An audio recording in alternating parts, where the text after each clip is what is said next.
গৌরী সীতানাথ প্রেমানন্দে একবার হরি হরি বল। নিতাই গৌরী সীতানাথ প্রেমানন্দে একবার হরি হরি বল। নিতাই গৌরী সীতানাথ প্রেমানন্দে একবার হরি হরি বল। পবেত ভক্তবৃন্দের চরণ আমার কোটি কোটি দণ্ডবোধ প্রণিপাত। নৈমিষারণ্যে যুগ সন্ধিক্ষণে ভাগবতের আসর বসেছে। ঋষিরা একটা যজ্ঞ করছেন। যজ্ঞের অবসর সময়ে হরিকথায় মাতোয়ারা হয়েছে।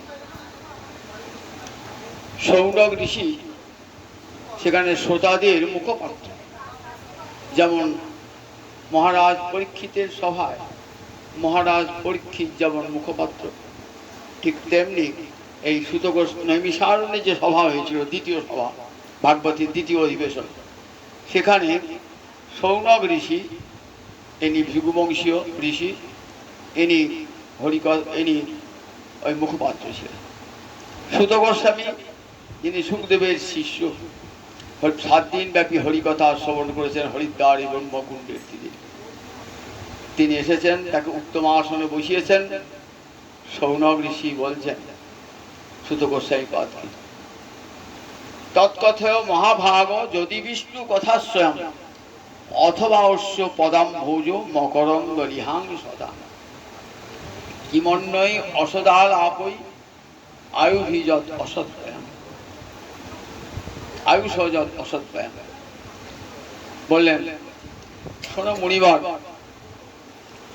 তৎকথয় মহাভাগ, মহাভাগ শব্দের অর্থ মহৎ ভজনাং যস্য, যার ভজনটা অনেক উঁচুতে।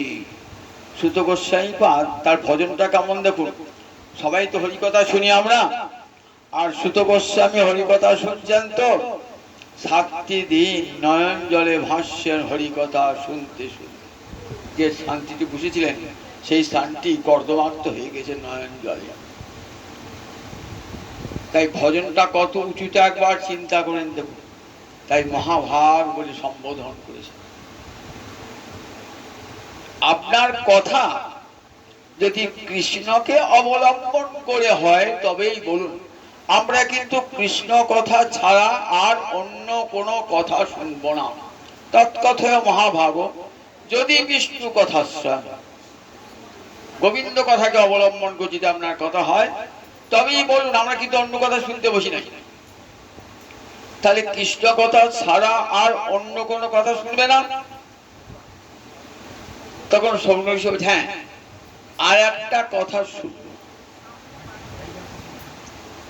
অথবা অশ্ব পদাম্ভোজ মকরন্দ লিহাং সদা, অথবা অশ্ব অর্থাৎ গোবিন্দস্য পদাম্ভোজ, পদাম্ভোজ মানে চরণ কমল, অম্ভোজ মানে কমল, পদাম্ভোজ চরণ কমলের মকরন্দ না মধু, যারা লেহন করছে, চেটে চেটে খাচ্ছে, গোবিন্দ চরণ কমলের মধু যারা খাচ্ছে, সেই ভক্তগণের কথা যদি বলেন শুনবো। অন্য কোনো কথা শুনবো না। হয় কৃষ্ণ কথা আর নয় কৃষ্ণ ভক্তের কথা। এই দুটি কথা ছাড়া আমরা অন্য কোনো কথা শুনবো না। 60,000 বেদজ্ঞ ঋষি বসেছেন।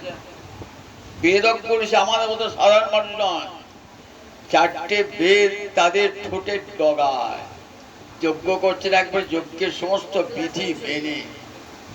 তাদের সম্মুখে সুত গোস্বামী পাদ বলছেন, আপনার কথা যদি কৃষ্ণ কথাকে অবলম্বন করে হয় তবেই আমরা শুনবো, আপনি বলুন।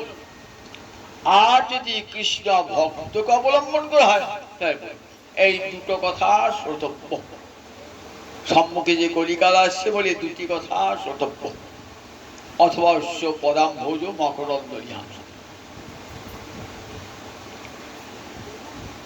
কিমন্যই অসদালাপ, এই দুটো কথা ছাড়া জগতে আর যে কোনো কথা বলেন অসদালাপ। অসদালাপ তাতে কি হয়? আয়ুষ যত অসৎ ব্যায়াম। আয়ুষ ভগবান যেটুকু পরমায়ু দিয়েছেন তার অসৎ ব্যয় হয়। মনে রাখবেন এই জীবনটা অর্থের চেয়েও মূল্যবান। আপনার যদি টাকা হারিয়ে যায়, কোটি কোটি টাকা হারিয়ে যায়, আবার একদিন আমি টাকা পেতেও পারে, কিন্তু আপনার 30 বছরের বয়সটা 70 বছরে কেউ আর ফিরিয়ে দেবে?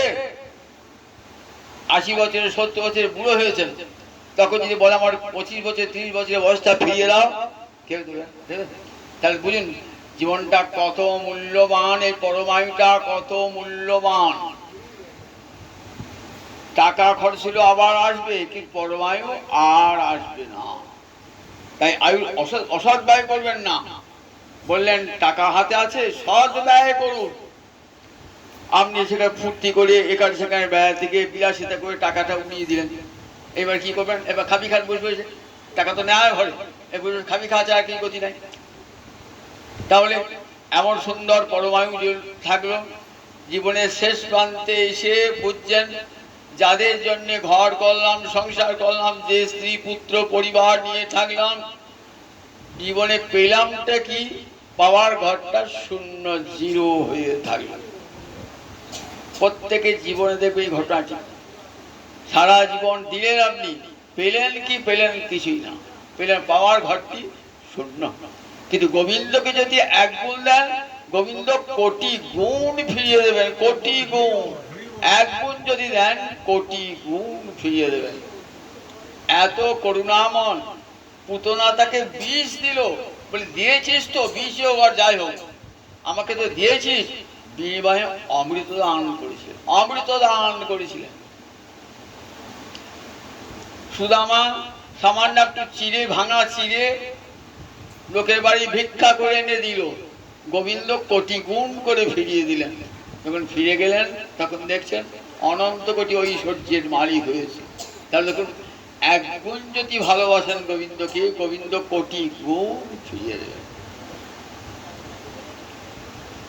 এমন সুন্দর মানব জন্ম পেয়েছেন, তাকে সার্থক করতে হবে কৃষ্ণ ভজনের জন্য।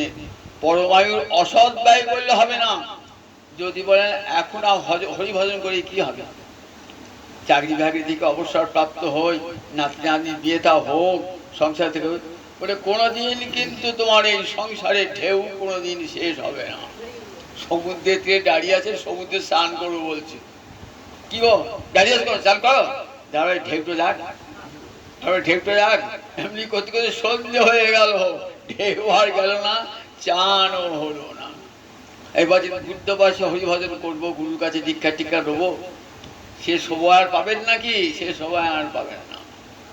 কাজে সময়ে থাকতে থাকতে হরিভজন করতে হবে, যাতে আয়ুটার সৎ ব্যয় হয়। আমার যে পরমায়ুটা লাগাবো কৃষ্ণ ভজনের জন্যে, ফিরে আসবে কোটি কোটি গুণিত হয়ে ফিরে আসবে।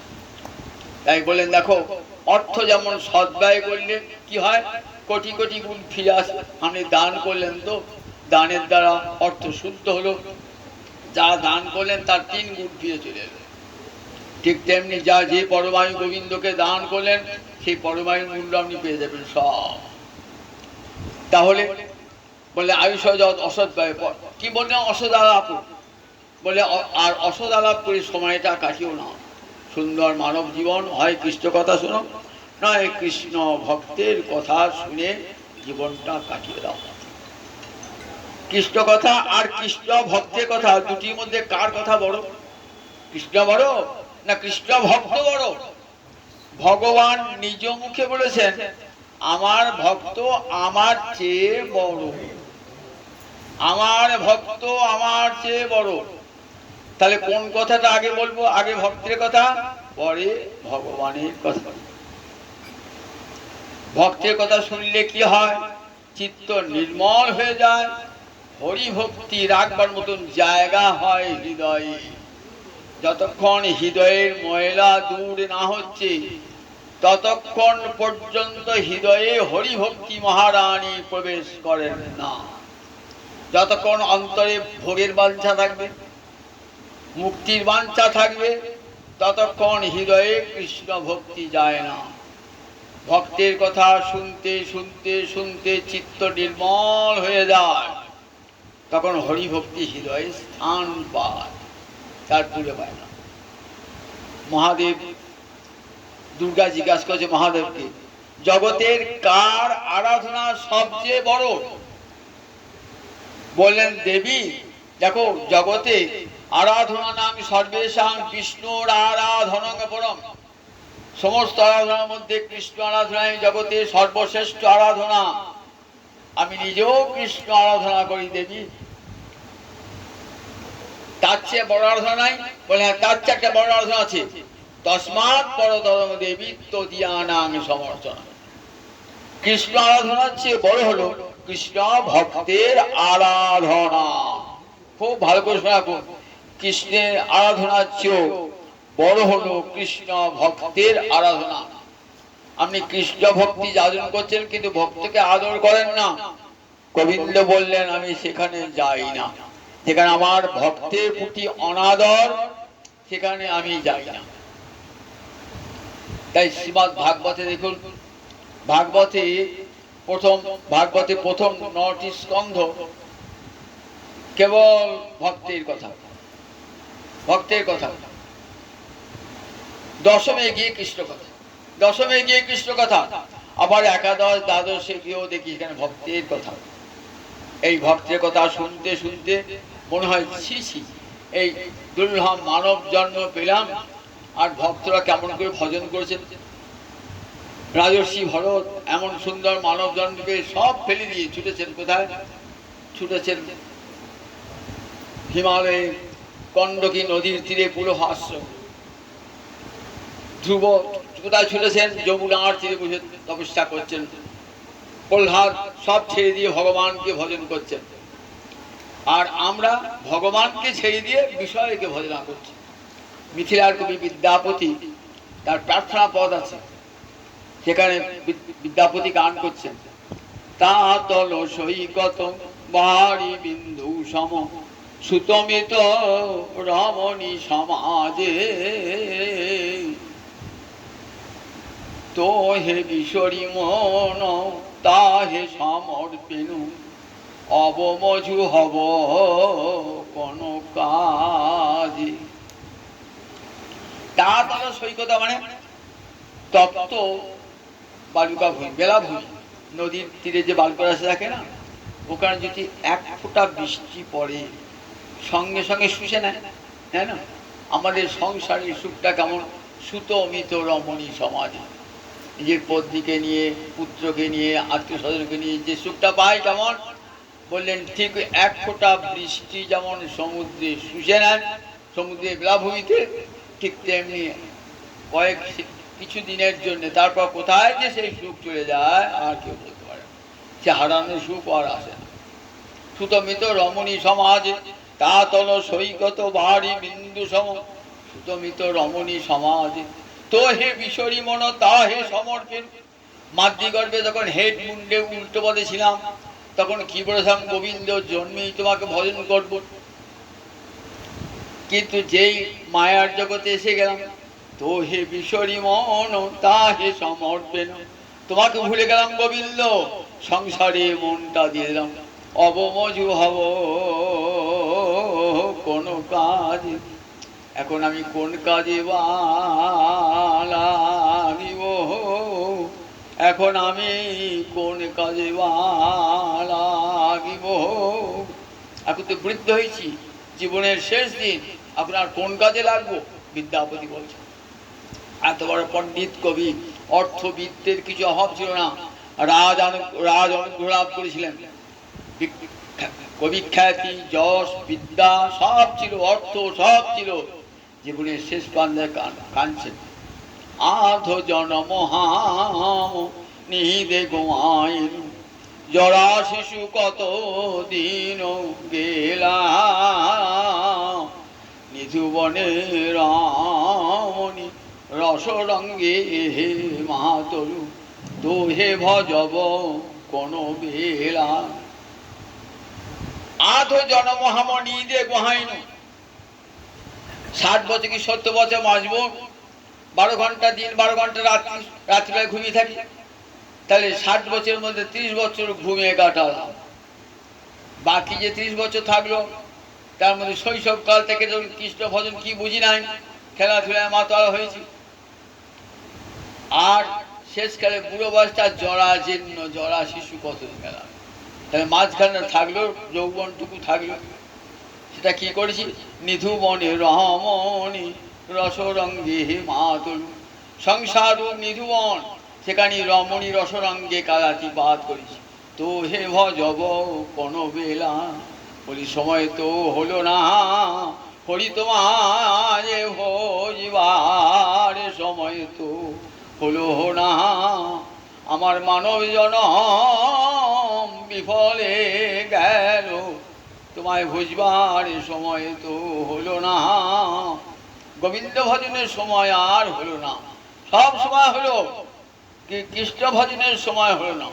সংসারে ঘর করলাম, বাড়ি করলাম, চাকরি করলাম, স্ত্রী পুত্রকে পোষণ করলাম, কিন্তু হরি ভজনের সময় আর হলো না, গোবিন্দ ভজনের সময় হলো না।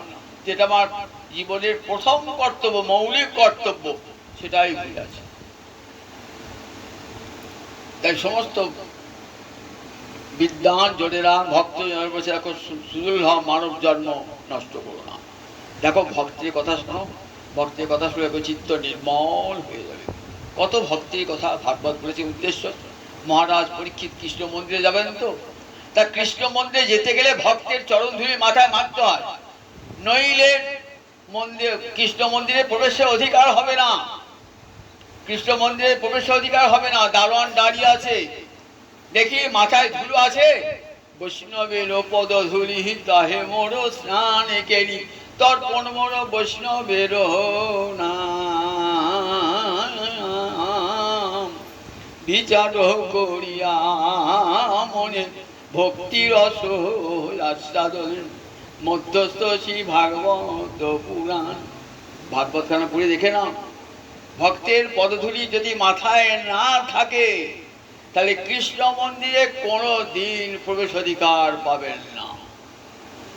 দারোয়ান দেখে নেবে, যদি বৈকুণ্ঠে গোলক এসেছো, দেখি মাথায় কৃষ্ণ ভক্তের চরণ ধুলা আছে কি না। মাথায় যদি চরণ ধুলা থাকে, তবে যাও, তবে ঢুকতে হবে। তাহলে সুদুর্লভ মানব জন্মে কি চাই না, কৃষ্ণ ভক্তের পদধূলি যাতে হৃদয় মন নির্মল হয়ে যায়। এরকম কত ভক্তির কথা শোনাচ্ছেন মহারাজ পরীক্ষিতকে।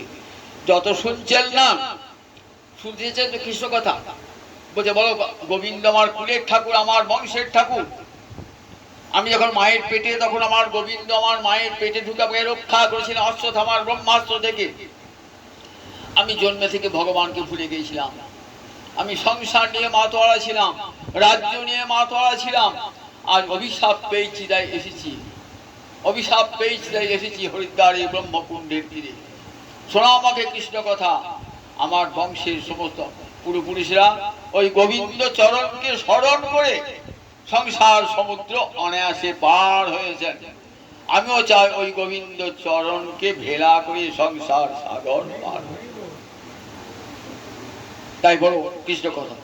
কিন্তু সুখদেব 5-6টি দিন বললেন, 5টি দিন বললেন কেবল হরিভক্তের কথা। 6 আর 7 দুদিন থাকলো, 7 দিনের মধ্যে এবার কৃষ্ণ কথা। তাহলে 5টি দিন চলে গেল কৃষ্ণ ভক্তের কথা, 5 দিন চলে গেল সুধা কথা। তাহলে এতটা সময় নষ্ট করলেন শুনতে চলো কৃষ্ণ কথা। বলে না না, সুখদেব অর্থ খরচ করতে জানে, ঠিক নিজ জনের কাছে টাকা রাখা হয় না, সে অসৎ ব্যয় করবে না। জানেন 7 দিন পরমাই করছি, দেখেছেন সুখদেবের কাছে কাজে লাগে আমার 7 দিন, উনি ঠিক মতো খরচ করছেন। 5টি দিন হরিকথা শোনো, হরিভক্তের কথা শোনো, শুনতে শুনতে চিত্ত নির্মল হবে, তবে কৃষ্ণ মন্দিরে প্রবেশ করতে পারবে। আর শোনাচ্ছেন একটি কৃষ্ণ ভক্তের কথা, 2টি কৃষ্ণ ভক্তের কথা, একজন রাজা আর একজন দরিদ্র ব্রাহ্মণ। তখন কৃষ্ণলীলা প্রকট, দ্বারকায় প্রকট কৃষ্ণলীলা কৃষ্ণ চলছে। কিন্তু মিথিলার 2 ভক্ত, একজন রাজা বহুদাস্য আর একজন দরিদ্র ব্রাহ্মণ, তার নাম সুতদেব, দুজনেই কৃষ্ণ চরণে সমর্পিত প্রাণ। রাজা হলে কি হয়, মন গোবিন্দ পাদ পদ্মে। দরিদ্র ব্রাহ্মণ কিছুই নাই, নিষ্কিঞ্চন, মন গোবিন্দ চরণে। যেতে পারছেন না। দ্বারকায় গোবিন্দ লীলা করছেন, প্রকট হয়েছেন, এত গোবিন্দ ভক্ত, আমরা গোবিন্দকে দেখে আসি, কেন যেতে পারছে না? ঘরে বিগ্রহ সেবা, গোবিন্দ সেবা রয়েছে। জগৎকে শিক্ষা আছেন ভাগবত যে ঘরে বিগ্রহ ফেলে কখনো সাক্ষাৎ যদি গোবিন্দ প্রকটিত হন তাও যাবে না। আমরা তীর্থে ঘুরে বেড়াই, আমার বাড়ির গোপালকে উপবাসে রেখে দিয়ে পারি গেলাম, তার সেবার ব্যবস্থা করলাম না, তাহলে তীর্থের ফল আমি পাবো নাকি? আমার বাড়িতে আমার গোপাল উপবাসী থাকলেও আমি তীর্থে তীর্থে আনন্দ করে বেড়াচ্ছি। তাহলে ভাগবত শিক্ষা কখনো তা করো না। নাম বিগ্রহ স্বরূপ, তিনে এক এক রূপ। কৃষ্ণ নামও যা, কৃষ্ণ বিগ্রহ তাই, কৃষ্ণ স্বরূপ তাই। ওই যে গোলকের ঠাকুরটিও যায়, আপনার এই বিগ্রহটি একই। প্রতিমান হও তুমি সাক্ষাৎ ব্রজেন্দ্র নন্দন, তুমি প্রতিমান হও সাক্ষাৎ ব্রজেন্দ্র নন্দন। আমার বাড়িতে ঠাকুর সে বানিয়েছি, গোপাল নিয়েছি, গোপালকে বাষ্পবন্দি করে রেখে দিলাম, আমি সাতদিন করে বেরিয়ে গেলাম এখানে ওখানে তীর্থ করতে, গোপাল আমার উবাসী রইল। তীর্থ করতে যান, কিন্তু মনে রাখবেন সমস্ত তীর্থ যার চরণে, তীর্থাস্পদম ভববিঞ্চি নূতন, গোবিন্দ চরণকে কি বলা হয়েছে? সমস্ত তীর্থের স্থান, সব তীর্থ, গয়া গঙ্গা যমুনা সরস্বতী গোদাবরী থেকে আরম্ভ করে যত তীর্থ, সব আশ্রয় কোথায়? সবাই গোবিন্দ চরণে আশ্রয় গ্রহণ করেছে। গোবিন্দ চরণতি সব তীর্থ প্রবহমান। তাহলে গোবিন্দ চরণ, গোবিন্দ চরণ, গোবিন্দ সেই গোবিন্দ বিগ্রহকে অস্বীকার করে তীর্থে তীর্থে ঘুরে বেড়াতে গেলেন, আর গোবিন্দ উপাসী থাকলেন। যদি যান তীর্থে তাহলে কি করতে হবে? তাহলে গোবিন্দ সেবার উপযুক্ত ব্যবস্থা, আপনি যেমন করে গোবিন্দ সেবা করেন, গোপাল সেবা করেন, যাকে দেবেন তিনিও যেন তেমনি করেই সেবা করেন। যেতে পারছেন না, যে গোবিন্দ বাড়িতে আমার গোবিন্দ বিগ্রহ রয়েছে, তাকে ফেলে দিয়ে কেমন করে যায়? ভগবান অন্তর্যামী তো বলেন, ভক্ত তোকে আসতে হবে না, আমি যাব, আমি যাব। দেখেছেন তো জ্ঞানীকে যোগীকে কত কষ্ট করেও গোবিন্দের কাছে পৌঁছাতে পারে না, কষ্ট করেও পৌঁছাতে পারে না, আর ভক্তের কাছে ভগবান নিজে হেঁটে হেঁটে চলে আসে ভক্তের কাছে। তাহলে ভক্তি যে বড়, এখানে কষ্ট পাওয়া যায়, জ্ঞান নয়, কর্ম নয়, যোগ নয়, ভক্তি এত বড়, স্বয়ং ভগবান নিজে আসেন। ভগবান এসেছেন, ভক্ত যেতে পারছেন, ভগবান বুঝছেন কেন? আমার বিগ্রহ রয়েছে তো, আমার বিগ্রহ যা আমিও তাই। প্রতিমান হও তুমি সাক্ষাৎ ব্রজেন্দ্র নন্দন। আমরা সাক্ষী গোপাল দেখেছেন তো, সাক্ষী গোপাল কাহিনী বহুবার বলেছি, আমরা সাক্ষী গোপাল বৃন্দাবনে গিয়েছেন এক বৃদ্ধ, তা ভাবছি বুড়ো মানুষ তো, ওর সঙ্গে একটা জোয়ান ছেলে নিয়ে যায়, যুবকটাকে নিয়ে গিয়ে সঙ্গে করে, সেও ব্রাহ্মণ, নিয়ে গিয়েছে, রোগ হয়ে গেছে বৃন্দাবনে গিয়ে, আর সেই যুবকটা ছেলের মতন নিজের ছেলে চেয়ে বেশি সেবা করেছে। তুই আমার এমন সেবা করলি যে দেখ আমার ছেলেও এমন সেবা করতো, তা আমি এই গোপালের সাক্ষী তোকে আমি প্রতিশ্রুতি দিলাম, দেখ কন্যাদান সবচেয়ে বড় দান তো, আমার কন্যাটিকে তোকে দেবো। ছি ছি, আপনাদের ঘরের সঙ্গে আমাদের ঘরে মিল নেই, আমরা কত উঁচু বংশে, আর আমরা অকুলীর বংশ, তাতে আমার চাল ছিল কিছু না, আমরা বড় লোক, আমি আমরা কন্যাকে বিবাহ করার যোগ্যতা আমার নাই। আর আপনি বললে হবে কেন? আপনি বললেও তো হবে না, কারণ আমরা স্ত্রী আছে, পুত্র আছে, আপনার মেয়ের একটা মত আছে, আপনি বললে তো হবে না। তা বলে এখন কন্যা আমার, আমি যাকে খুশি তাকে দান করতে পারি, এর প্রতিজ্ঞা করেন না। আমি প্রতিজ্ঞা করলাম কারু বাধা শুনবো না, আমার কন্যাকে দান। ঠিক করে বলছেন তো? হ্যাঁ, এই গোপাল সাক্ষী, গোপাল সাক্ষী রইল। এইবার বৃন্দাবন থেকে ফিরে এসেছে, নিজের স্ত্রীকে বলছে, হ্যাঁ ছেড়ে যান, ছেড়ে যান, আমার কি করেছে না, আমার নিজের ছেলে আমাকে এমন করে না, কি সেবা করে সুস্থ করতে, আমি তো ফিরে আসতে পারতাম না, ওই বৃন্দাবনে বড় পড়ে থাকতাম, এই ছেলেটির জন্য এসেছি। শোনো গিন্নি, আমি একটা প্রস্তাব দিই, ওই ওই ছেলেটির সঙ্গে না আমার মেয়েটার বিয়ে দেবো। কি বললে? ওই ছেলেটার সঙ্গে? চাল চোর নাই, লেখাপড়া জানে না, কিছু করার পয়সা ব্যয় করতে পারে না, ভাঙা ঘর, কুলিন নয়, কিছু নয়, ও সে আমার মেয়ের বিয়ে হবে? কেন বলে কথা? আমি যে বলি ফেলেছি, কোথায় বলেছো? আর গোপালের কাছে সাক্ষী, গোপালের কাছে বলে দিয়েছি। বলে গোপাল তো কাঠের পুতুল একটা, ও বলবে অস্বীকার করবে। ব্রাহ্মণ জানেন গোপাল ঠাকুর কাঠের পুতুল নয়, তাই কি করবেন? কি করবে? মুখে বলতে পারে, আর ক্ষমতা উচ্চারণ করবে না, আর ক্ষমতা উচ্চারণ করবে না। ছেলে তেলে ফিরে এসছে, বাবা তোমার মাথাটা একবারই গিয়েছিলাম, আচ্ছা ওই ছেলের সঙ্গে করে আমার বোনের বিয়ে হয়? আমি কথা দিয়ে বলছি, কি কথা দিয়েছি? কে সাক্ষী আছে? বলে গোপাল সাক্ষী আছে।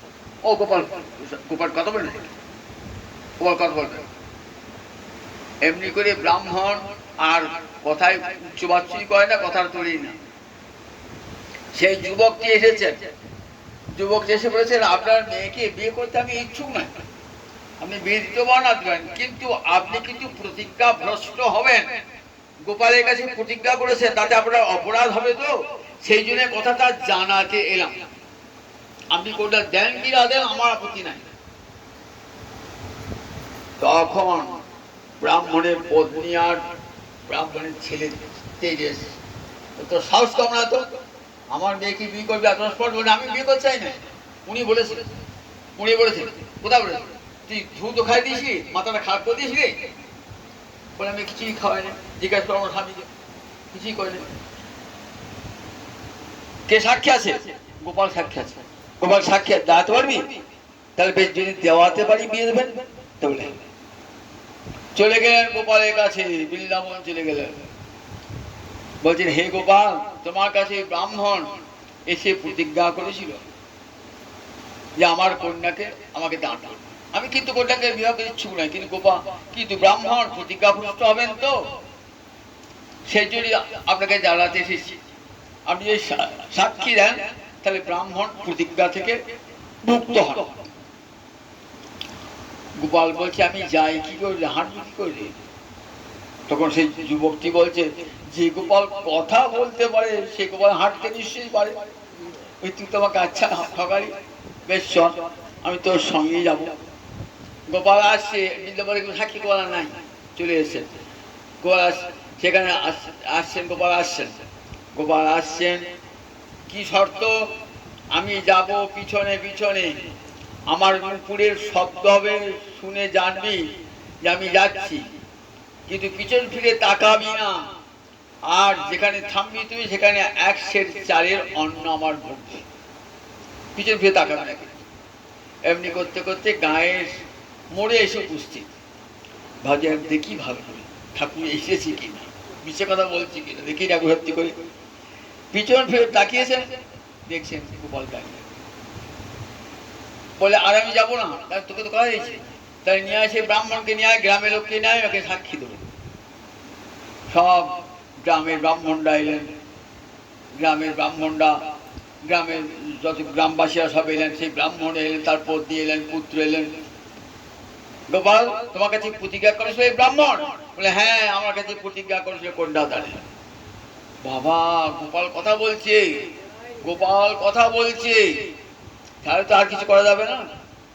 গোপাল কথা বলছে এখন। এইবার গ্রামের লোক বলে, দেখো সাক্ষাৎ গোপাল বৃন্দাবন থেকে হেঁটে এসে সাক্ষী দেবার জন্য। কোথায়? বিদ্যানগর, উড়িষ্যায় বিদ্যানগর বলে জায়গা, সেখানে এসেছে। সেখানে থেকে গেলেন গোপাল, সাক্ষী দিলেন, বিয়ে হয়ে গেল, গোপাল দিলেন। এবার উড়িষ্যার রাজা কি করলেন? ওই গোপাল মূর্তিটিকে কটকে নিয়ে এসে স্থাপন করলেন। দেখতে কি সুন্দর গোপাল, রানী দেখছেন তো, দেখে রানী মোহিত হয়ে যাচ্ছেন। রানী ভাবছেন, খুব ধুমধাম সহকারে গোপালকে প্রতিষ্ঠা করেছেন। মনে মনে ভাবছেন, গোপালের নাকের ফুটো আছে, ছিদ্র আছে, তাহলে আমি একটা মুক্তা নাচ মনে মনে ভেবেছেন, কিন্তু মুখে প্রকাশ করেন না, মনে মনে ভেবেছেন। রাত্রে দেখছেন গোপাল মাথা গোড়ায় দাঁড়িয়ে। গোপাল কি বলছে? বাল্যকালে মাতা মোহরে নাসা ছিদ্র করি, মুক্তা পড়ায়া ছিল অতি যত্ন করি, অদ্যাপিও সেই ছিদ্র আছোয়ে নাসাতে। মুক্তা পড়াহ রানী, যদি চাহ তা দিতে। রানী ঘুম ভেঙে গেল, গোপাল দাঁড়িয়েছে। রাজা রাজা কি হলো? গোপাল দাঁড়িয়ে বলছে, আমি দেখো মনে মনে ভেবে, তোমাকেও বলি নাই, মনে মনে ভেবেছিলাম গোপালের নাকে যদি ছিদ্র থাকে একটা, ফুটো থাকে একটা, সেখানে মুক্তা নাড়চাই বলে, সে বলতে আছে। তখন পুরোহিতকে, শেষ রাত্রি হয়েছে, পুরোহিতকে নিয়ে রাজা গিয়েছেন, দেখো তো গোপালের নাসিকায় ছিদ্র আছে কিনা। দেখছেন গোপালের নাসিকায় ছিদ্র আছে। রানী সেই নাসিকায় মুক্তার করে দিলেন। তাহলে দেখুন ভগবান কেমন কথা বলে, একবার দেখুন ভগবান কথা বলে। আজও ভগবান তেমনি করেই কথা বলবেন। যারা ঠাকুর রামকৃষ্ণদেবের কাছে গৌরীমা বলে একজন থাকতেন, পরম হরিভক্ত, কিন্তু হরিভক্ত নয়, হরিভক্ত, কিন্তু রামকৃষ্ণ খুব ভালোবাসতেন, সারদামাও খুব ভালোবাসতেন। তা গোপাল তার জীবন ছিল। রাত্রে শুয়ে আছে, গোপাল বলছে তুই তো বালিশে মাথা দিয়ে আরাম করে শুয়ে আছিস, আর আমাকে দিয়ে বালিশ দিয়েছিস, শুয়ে আছিস। রাত উঠে বললেন, উঠে পড়ে গোপালকে নিয়ে এসে নিজের কি করবে কাছে শোয়াচ্ছেন, নিজের বাহুতে বলে এই তুই মাথা দাও গোপাল। আবার একদিন বলছেন তুই তো আরাম করে নাক রেখে ঘুমাচ্ছিস, আমাকে যে পিঁমড়ে খেয়ে দিল সব। উঠে বললেন পিঁমড়ে খেলো মানে? পাশে একটা মধুর শীষা আছে, সেখানে মেলা পিঁমড়ে লেগে আছে, মেলা পিঁমড়ে লেগে আছে। গিয়ে দেখছেন মেলা পিঁমড়ে, সব মধুর শেষ হয়ে দিলেন, পিঁমড়ে সরিয়ে দিলেন। এইবার গোপাল নিশ্চিন্তে ঘুমাচ্ছে। গোপাল কখন বার হতো, রাত্রিবেলা আমি দুধ খাবো, রাত্রিবেলা দুধ গরম করিয়া, রাত্রিবেলা দুধ গরম করিয়া আসে। আজ যদি আপনি করে গোপালকে ভালোবাসেন, ঠিক গোপাল দেখবেন মন, সমস্ত মনটা গোপালে দিতে হবে। আজ দেখবেন সেই গোপাল কথা বলে। রামদাস বাবাজি তরার পূর্বে একটা জায়গা আছে, সেখানে শ্যামের সেবা আছে। যাচ্ছে অন্য একটা শিষ্য বাড়ি করে নামযোগ্য করতে, অতিমধ্যে নেমে পড়লেন। প্রথমে হঠাৎ ট্রেন থেকে নেমে বললেন, শিষ্যরা ছুটছে, শিষ্যরা সঙ্গে যাচ্ছে না, গুরুদেব নেমে পড়ে ছুটছে। দিয়ে বলছে নেমে পড়লেন কেন? তা বলছে আমার কামরার সামনে দাঁড়িয়ে শ্যাম বলছে আমি 7 দিন খাই নাই, আমি 7 দিন খাই না। ওইখানে ওই শ্যামের প্রতিষ্ঠাও তিনি করে এসছেন, 7 দিন খাই নাই, না 7 দিন আমার ভোজন হয় নাই। কেন ভোজন হয় নাই? বলছে পুরোহিত বিড়ি খেয়ে আমাকে ভোগ দিত, বিড়ি হাতে ভোগ দিত, আবার আমাকে কিছু দেবার আগেই নিজে খাইতে খেয়ে দিত, আমার ভোগ হয় নাই, ভোগ হয় নাই। গিয়েছেন আপনার ব্রাহ্মণ, ভালো ব্রাহ্মণ করে বলেছে খোলো, 7 দিন মালিককে রেখেছেন, 7 দিন গোবর শ্যাম খাই রে, পুরোহিতকে রেখে ডাকুন পুরোহিতকে। যে দেখছেন যেখানে ছোলা খেয়েছে পুরোহিত, সেই ছোলাগুলো পাশে পড়ে আছে। আগে খেয়েছেন ছোলা, তারপর ঠাকুর ভোগ দিয়েছেন। বিড়ি খেয়ে বিড়ির পিছনটা সিংহাসন লাগিয়ে রেখেছেন, সিংহাসন দেখুন বিড়ি আছে, ঠিক দেখছেন সিংহাসন তলা বিড়ি লেগে আছে। সেখান থেকে ব্রাহ্মণকে বলে দেখুন আমাকে স্বয়ং শ্যাম নিজের আগে বলছে আমার ভোগ হয় নাই, আপনি ব্রাহ্মণের ছেলে কি ভোগ দেন, ব্রাহ্মণের ছেলে হয়ে দেখুন আমার কথা বিশ্বাস হয়, দেখুন আপনি বিড়ি রেখেছিলেন কিনা, আর ছোলা ভেজে দেবার করে খেয়েছিলেন কেন, দেখুন ছোলা ভেজে বুঝেছিলেন। সেই থেকে মালিককে বললেন যে দেখো উপযুক্ত ব্রাহ্মণ, হরিভক্ত ব্রাহ্মণকে দিয়ে গোবিন্দের সেবা করবেন। দেখুন স্বয়ং শ্যাম উহা ছিলেন 7 দিন, তাহলে শ্যাম কথা বলেছে, শ্যাম কথা বলেছে, দেখেছেন। রাধা গোবিন্দ নাথ বিখ্যাত ভাগবত পাঠক, অনেকে তার নাম দেন, তার চৈতন্য চৈতামৃতের শ্রেষ্ঠ সম্পাদক। সেই রাধা গোবিন্দনাথ এত পাঠ ভালো পাঠ করতেন, সব কলকাতা শহরে নামি দামি লোকেরা পাঠ শুনিয়ে। তার ত্রিপুরা রানী পাঠ শুনে খুব খুশি হয়েছেন, ত্রিপুরা দাঁত খুব হরিভক্ত। রানী বললেন বাবা আমার রাজবাড়িতে পাঠে আশ্রয় করছি, যেতে হবে। গেলেন, রানী বারবার অনুরোধ করছেন, গেলেন, গিয়ে পাঠ করেছেন। পরের দিন দেখছেন দুপুরবেলাতে ভাবছেন, দেখছেন রাত্রিবেলা শব্দ পেয়েছেন যে গোপালের একটা চোখ নষ্ট হয়ে গিয়েছে, পুরীতে হাত থেকে পুরী চোখটা নাই। পরের দিন কোনো পাঠটা করি, সকালে ছুটছিল, আজ আমি অনেক কদিন পাঠ করার কাছে ছিল, পাঠ করবো না, আমার গিরিধারী চোখ খুঁজে গিয়েছে। গিরিধারী চোখ খুঁজে গেবে, হ্যাঁ গিরিধারী আমাকে শব্দ দেখা দিয়ে বললে আমার চোখ খুঁজে গেছে। ছুটতে এলেন, এসে দেখছেন গিরিধারী একটা ব্রাহ্মণকে ভার দিয়েছেন, এমন করে সেবা করে, অযত্নের সেবা, তো টাকা পয়সা বাবুলে সেবা করছে, অযত্নের সেবা, চোখটা খুশি হয়ে গেছে। সেই থেকে প্রতিজ্ঞা করলেন যে আমি আর কোথাও ভাগবত পাঠ করবো, বাইরে যাবো না, যত যেখানে টাকা শুরু কোনো জায়গাতেই যাব না, এইখানে আমার গিরিধারীর সেবা লাগাবো। গদাধরকে মহাপ্রভু বললেন, যখন মহাপ্রভু আসছেন বাংলাদেশে, গদাধর বলছে আমিও যাবো। বললেন কেন যাবে তুমি? তুমি কি পড়তে পারছো? ক্ষেত্রবাস, ক্ষেত্র সন্ন্যাস দিয়েছো আর গোপীনাথের সেবা। বললেন তোমার চরণ সেবা কোটি গোপীনাথ সেবা হয়ে যাবে। বলে আমি সব শুনতে চাই না, তুমি আমার সঙ্গে যাবে না। কতদূর সেই এলেন, অনেক দূর পর্যন্ত এসেছিলেন, সেই ঘাটটা এখনো আছে পুরীতে, সেখান পর্যন্ত এলেন।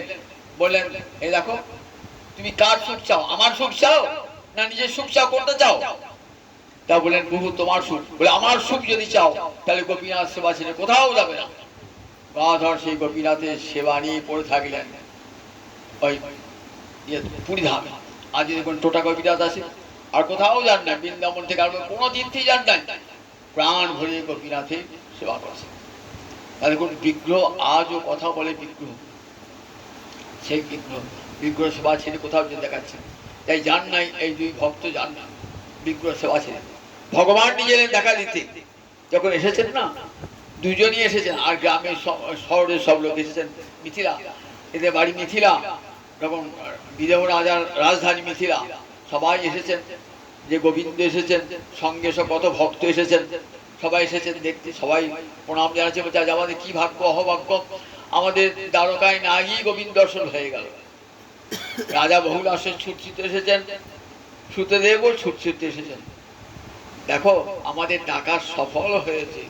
বলছিলাম গোবিন্দ তোমাকে দেখতে পাচ্ছি না, কি করে যাব, বা বিগ্রহ সেবা ফেলে দিয়ে কেউ যাবো? তাই স্বয়ং গোবিন্দ নিজে এলেন, দেখাতে এলেন। দেখো নাম বিগ্রহ স্বরূপ তিনে এক, নাম করেছেন তার ফল পেয়েছেন, বিগ্রহ সেবা করেছেন সাক্ষাৎ স্বরূপ বিহারী হয়েছে। তখন বহুলাস্য বলছে আমার গৃহাকে চলুন, আবার সুতদেব বলছে আমার গৃহাকে চলুন। দুজনেই তো ভক্ত, কার ঘরে যান কার ঘরে না যান। যদি বহুলাস্যের ঘরে যান তাহলে সুতদেব ক্ষুণ্ণ হবে, আবার যদি সুতদেবের ঘরে যান তাহলে বহুলাস্য ক্ষুণ্ণ হবে। গোবিন্দের কাছে দুই সমান, রাজাও সমান, আবার দরিদ্র ভিখারি ব্রাহ্মণ সমান। সম সর্বেষু ভূতেষু। গোবিন্দের কাছে কৃষ্ণ ভক্তি যারই অন্তরে আছে, সে রাজাই হোক আর প্রজাই হোক, ধনী হোক নির্ধন হোক, ব্রাহ্মণ হোক চণ্ডাল হোক, গোবিন্দ সেখানেই ছুটে যাবে। কি করলেন? দুজনই মন রাখতে হবে। ভগবান কি করলেন? দ্বিধা বিভক্ত হলেন, কিন্তু কেউ জানতে পারলো না। সঙ্গে যারা মুনিগণ আছে না, তারাও দুই দুই হয়ে গেলেন। বিশ্বাস ঠাকুর টিকায় লিখছেন, শস্য মুনিনাঞ্চ প্রকাশোদয়ী করোনা। নিজেকেও দুভাগে বিভক্ত করলেন।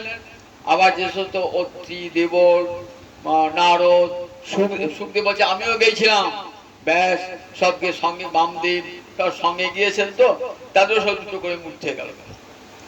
কিন্তু দেখলেন না কেউ। সুতদেব ভাবছেন গোবিন্দ আমার অনুরোধ রক্ষা করেছেন, আবার রাজা বহুলাস্য ভাবছেন আমারই অনুরোধ রক্ষা করেছেন। কিন্তু ভগবান একই সময়ে দুইজনে গিয়ে গেছেন, মুনিরাও গিয়েছে। কি করে হলো? রাসে গোবিন্দ এক, গোবিন্দ অনন্ত হলো কি করে? সব কবি চাইছে কৃষ্ণ আমার পাশে থাকে। দুই দুই গোপী এক এক কৃষ্ণ, এক এক গোপী এক এক কৃষ্ণ, সব কবিরাজ কৃষ্ণ। তাই গোবিন্দ হতে পারেন না? গোবিন্দ কিন্তু কেউ জানতেই পারলেন না। বহুলাস্য রাজা কি আনন্দ আজ এসেছেন, আনন্দে মাতোয়ারা। রাজা হয়ে দেখুন রাজকার্যে মন নাই, মনটা গোবিন্দ চরণারবিন্দে। ঠিক রাজর্ষি ভরত, মহারাজ অম্বরীশ, মহারাজ প্রহ্লাদ যেমন করে কৃষ্ণ ভজন করতেন, রাজা বহুলাস্য তেমনি করে কৃষ্ণ ভজন ভাবতেন। আমি তো গোবিন্দের প্রতিনিধি, তিনি আমাকে বসিয়েছেন সংসারে রাজ্যের শাসক করে, আবার তিনি যেদিন আমাকে বলবেন এখান থেকে আমি চলে যাবো। মহারাজ যুধিষ্ঠির, তোমার কৃপা হয়েছিল তাই আমাকে রাজা করেছিলে, আবার আমাকে বনে বনে ভিক্ষা করালে, সবই তোমার ইচ্ছা। রাজা বহুলাস্য অন্তর ইচ্ছা। কত আদর করে গোবিন্দকে সেবা করলেন, সুন্দর সিংহাসনে গোবিন্দকে বসিয়েছেন, গোবিন্দের চরণ ধুয়ে দিয়েছেন, গোবিন্দকে কত রাজভোগ কত উপচারে পূজা করলেন, খাওয়ালেন, ভোজন করলেন। আবার যখন বিশ্রাম করছেন নিজ হাতে রাজা পদসেবা করছেন, নিজ হাতে রাজা পদসেবা করছেন, ভগবানের পদসেবা করছেন। যেমন কাশী মিশ্র পুরীতে কি করতেন? মহাপ্রভু চরণ সেবা করতেন, নিজের গুরুদেব কাশী মিশ্রের চরণ সেবা করতেন, চরণ সেবা করছেন। পরমানন্দে সেবা করছে। সেবকের বলছেন, প্রভু আমি আজ কৃতকৃতার্থ প্রভু, কতদিন অন্তরে বাসনা ছিল তোমার লীলা দর্শন করবো, দ্বারকায় তুমি প্রকট, আমি যেতে তুমি অন্তর্যামী, প্রতিটি জীবের হৃদয়ে তুমি রয়েছো, তাই ডাকলেই তুমি সাড়া দাও প্রভু। দেখলাম ডাকলেই তুমি সাড়া দাও, তুমি সত্যি ভক্ত বৎসল। তোমার কাছে তোমার অনন্ত, তোমার বলরাম অনন্ত দেব এতখানি প্রিয় নয়, লক্ষ্মী দেবী এতখানি প্রিয় নয়, এমনকি পুত্র ব্রহ্মা এতখানি প্রিয় নয়, যতখানি প্রিয় আমার ভক্ত। নিজে বলেছেন, সেই ভক্ত বাক্য রক্ষা করবার জন্য তুমি এসেছো প্রভু। বুঝতে পেরেছি প্রভু, তোমার কি করে তোমার সেবা করবো প্রভু, তোমার সেবার তো কোনো উপকরণ নাই।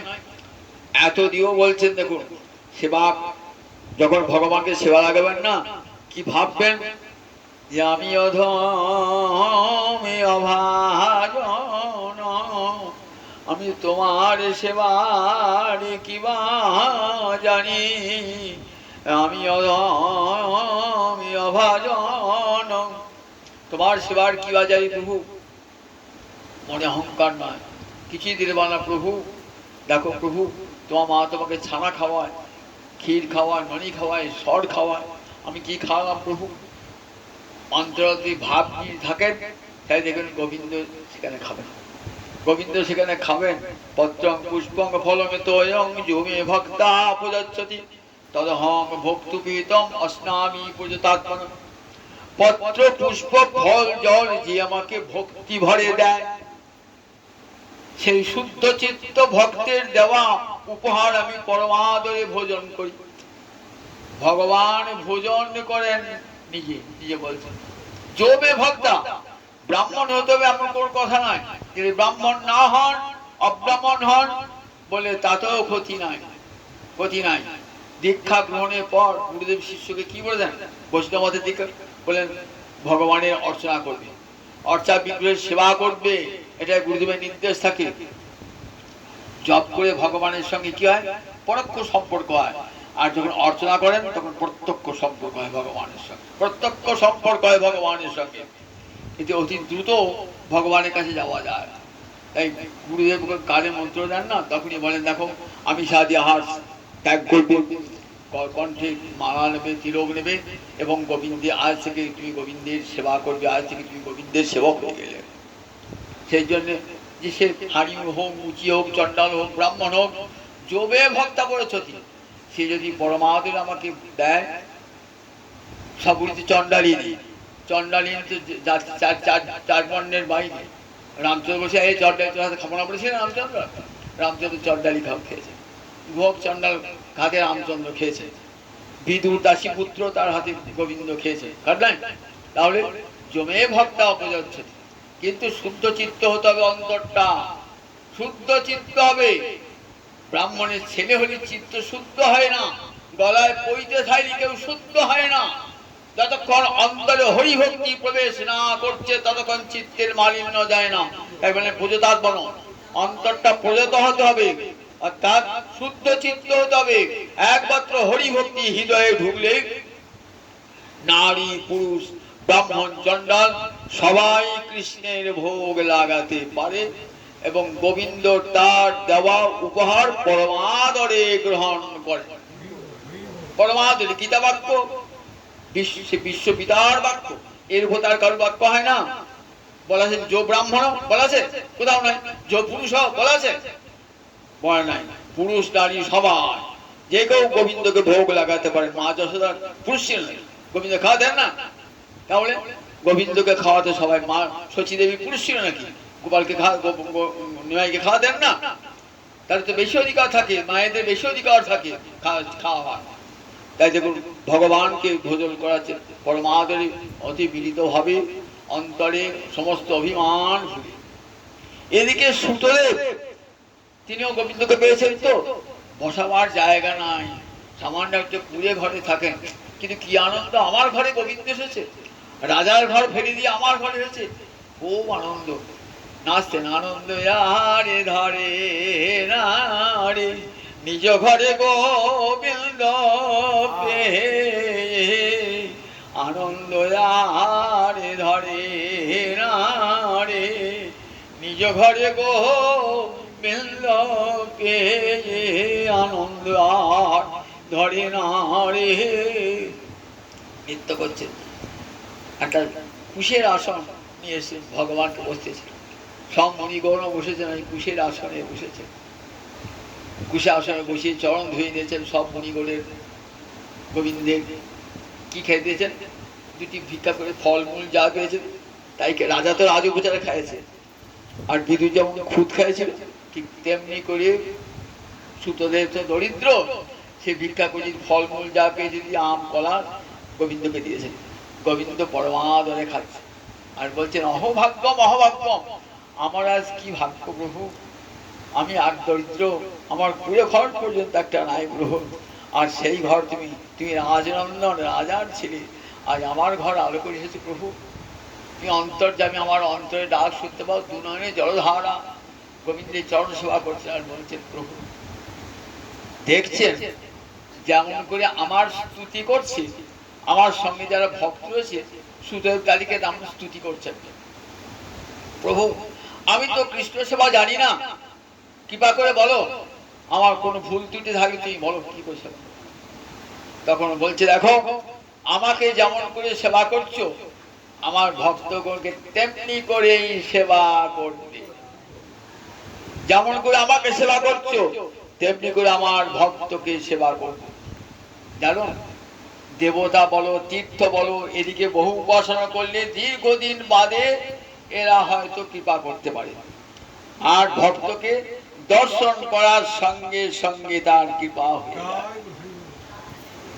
গঙ্গার পরশৈলে পশ্চাতে পাবন, দর্শনে পবিত্র করো এই তোমারই গুণ।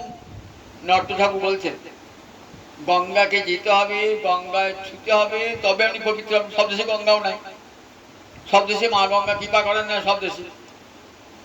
আমরা এখানে গঙ্গার দেশে আছি বলে গঙ্গার মহিমা বুঝতে পারি না। গঙ্গা দেশে রয়েছি তো, আর এই গঙ্গায় চান করার জন্য কত দূর দূর থেকে লোক আসে একটু গঙ্গা চান করবে। তবে যে গঙ্গার পরশরের পশ্চাতে গঙ্গাকে ধাবেন, গঙ্গার জলটা নেবেন, তবে পবিত্র হবে গঙ্গার পরশরী। আর ভক্ত দর্শনে পবিত্র করো এই তোমার গুণ।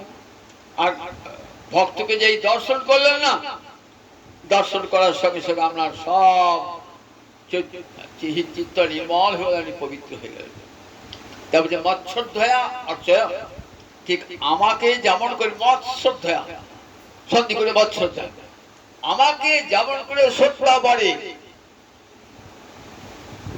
সেবা করছো, মৎস্যধ্বয়া তান অর্চ। আবার সঙ্গে যারা ভক্ত এসেছে না, সব পতিত পাবন মূর্তি, এদিকে দেখলেই কি হয়, এদিকে দেখলেই জীবন ধন্য হয়ে যায়।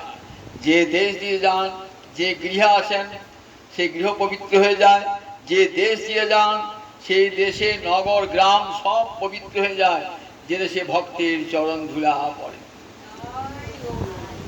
কি বলছেন, যে দেশে নিতাই নাই সে দেশে না যাও, নিতাই বিমুখ জনার মুখ না হেরিও। নটক বলছেন, যেখানে আমার নিতাই নাই, গৌ নাই, ভক্ত সেখানে ভক্তও নাই। নিতাই সে দেশে না যাবো, সে দেশে যাবো না যেখানে আমার নিতাই গৌর নাই, যেখানে জয় নিতাই বলার লোক নাই, যেখানে জয় রাধে বলার লোক যাবো না। নিতাই ও বিমুখ জনাহার মুখ না হেরি, যে একবার জয় নিতাই জয় রাধে বলে না তার মুখও দেখবে না। যার মুখে ভাই হাই হরি কথা নাই, তার মুখ তুমি দেখো না, তার কাছে তুমি যেও না। যার মুখে হরি কথা নাই আপনাকে হরি ভুলিয়ে দেবে। আপনি তো অভক্তির বিষয়ের কাছে যান না, যেটুকু ভজন করছেন সে ভজনটাও নষ্ট করে দেবে, আর আপনাকে ভজতে দেবে না, দেবে না। দেখো ওই সঙ্গদোষ সংক্রামিত হয়ে যায়, কখনো তাদের কাছে যেও না। যারা হরি ভজন করে না তাদের কাছে যেও না, তাদের উপদেশ শোনো না, তাদের কথা শোনো না।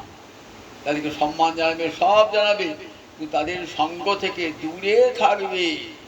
সঙ্গটা এমনই না, যদি সৎসঙ্গ করেন কাশীবাস হবে, অসৎসঙ্গ করলে সর্বনাশ হবে। গীতা বারবার বলছে।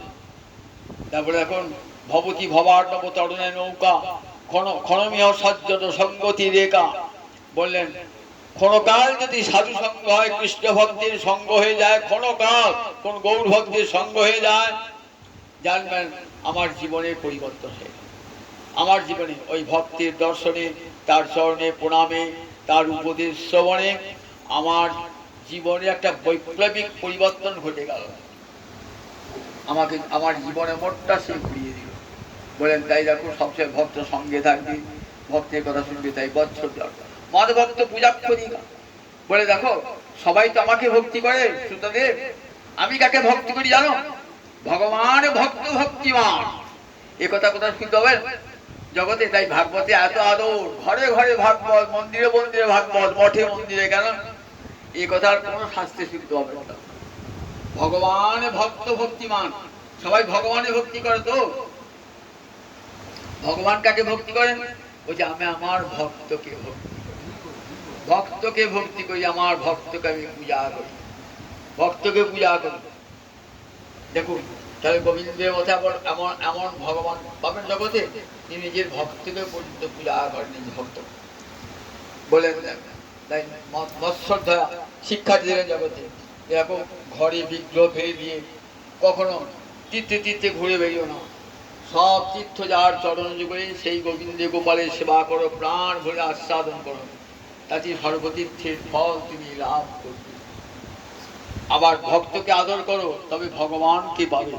ভক্তকে আদর না করে কোনোদিন ভগবানকে পাওয়া যায় না। আগে ভক্তের চরণধুলি মাথায় নাও, তবে ভগবানের দর্শন পাবে। ভক্তের চরণধুলি মাথায় নিলে ভগবান নিজেও চান ভক্তের পরধুলি। ভাগবত উদ্ধব করেছেন, যখন ভক্ত যায় আমি ভক্তের পশ্চাতে পশ্চাতে যাই। কেন? তার চরণধুলি অঙ্গে মাগিব বলে, তাদের চরণধুলি অঙ্গে মাগিব বলে। বৈষ্ণবের পদধূলি তাহে মোর স্নান কেরি, তর্পণ মোর বৈষ্ণবের নাম। বিচার করিয়া মনে ভক্তি রস আস্বাদনে, মধ্যস্থী ভাগবত পুরাণ। বৈষ্ণবের উচ্ছিষ্ট তাহে মোহন মননিষ্ঠ, বৈষ্ণবের নামে উল্লাস। ভক্তপদ রজ আহারে ভক্তপদ জল, এই তিন কি করে? ভক্তি সাধনে বল যোগায়। ভক্তপদ রজ আহার, ভক্তপদ জল, ভক্তভুক্ত শেষ, এই তিন সাধনের বল। ভক্তের পায়ের ধুলা, ভক্তের চরণ ধৌত জল, আর ভক্তের ভুক্তাবশেষ, এই তিনটে ভক্তি সাধনে শক্তি দান করে। যদি কৃষ্ণ ভজন করেন, মনে রাখবেন যে ভক্তের চরণ ধুলা অঙ্গে মাখতে হবে। স্বয়ং ভগবান মেখেছে, আমি মাখবো না। আমি ও চণ্ডালে, আমি ব্রাহ্মণী, সে চণ্ডালের পায়ে ধুলো, চণ্ডালে পায়ে ধুলো। ভগবান চণ্ডালে ধুলো নিয়েছে, ভগবান নিয়েছেন ভক্তের চরণ ধুলো অঙ্গে নিয়েছেন। আবার তার সুদামার চরণ ধুয়ে দিয়েছেন। দেখেছেন ভগবান চরণ, ভক্তের চরণ ধৌত জল বাধায় নিয়েছেন, জগৎকে দেখেছেন। দেখো আবার ভক্তের চরণ ধুলা কত হয়। আবার ভক্তের ভুক্ত শেষ ভগবান খেয়েছেন। ভক্তের আমাদের রঘুনাথ দাস করে হাত থেকে জগন্নাথের প্রসাদ কেড়ে খেয়ে মহাপ্রভু খেয়েছে। ভক্তের ভুক্ত শেষ ভক্তি সাধন দেয়। তাই বলে দেখো হরি ভক্তি মহাদেবী, হরি ভক্তি। শ্রীমদ্ ভাগবত শিক্ষা দিচ্ছেন যে দেখো হরি ভক্তির উপরে আর কোনো সাধনের স্থান নাই। জ্ঞান নয়, যোগ নয়, কর্ম নয়, যাগযজ্ঞ নয়। ভক্তিতে ভগবান যেমন প্রসন্ন হন, সেটি আর কোনো ভক্তি। এই ভক্তি আমার মহাপ্রভুর করুণার দান। বলেন কলিকালে আর কোনো সাধন নাই। কলিকালে ভক্ত সঙ্গে বসে ভক্তের কথা শোনো, ভগবানের কথা শোনো, ভাগবত শোনো। আর ঘরে বসে হরে কৃষ্ণ কৃষ্ণ কৃষ্ণ হরে হরে, হরে রাম রাম রাম হরে হরে, এই মহামন্ত্র জপ করো। আর কিচ্ছু করতে হবে কলির জি তুমি কিছুই পারবে না। দান, ব্রত, তপস্যা, যাগ, যজ্ঞ, বেদ পাঠ তুমি কিছুই করতে পারবে না, কিছুই করতে হবে না। সব যাগযজ্ঞের ফল, বেদ পাঠের ফল সব তুমি পেয়ে যাবে। হরে কৃষ্ণ কৃষ্ণ কৃষ্ণ হরে হরে, হরে রাম রাম রাম হরে হরে। এটাই সাধন, আবার এটাই সাধ্য। কৃষ্ণ প্রেম লাভ হবে, মানব জীবন ধর্ম সার্থক হয়ে যাবে। তাই হরিকথা শুনুন, আর হরিভক্তির চরণধুলি অঙ্গে মাখুন, আর হরিনামকে জীবন সম্বল করুন। জয় নিতাই, জয় নিতাই।